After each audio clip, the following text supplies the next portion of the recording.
Now, despite losing several top staff members, Mark Robinson's campaign continues with stops in the Piedmont Triad today. North Carolina's Republican candidate for governor did comment on last week's CNN report, accusing him of making offensive comments online. Our Jackie Pascal was in Wilkesboro for his visit with more on what he said. Mark Robinson says he's getting a lot of applications in for those many positions now open in his campaign. He also once again called the report a bunch of salacious lies and confirmed he is pursuing legal action against CNN.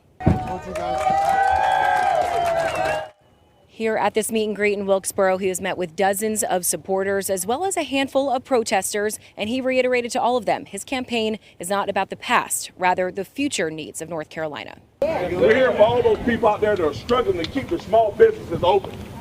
We're here for the people we're here for the people who are struggling to get their children a decent education.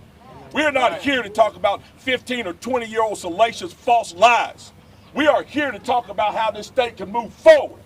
Robinson is known to make impassioned speeches like this in churches, and voters I spoke with here say it can come down to religion, but they have different opinions on where Robinson falls in his faith. He's using religion to pit people against each other.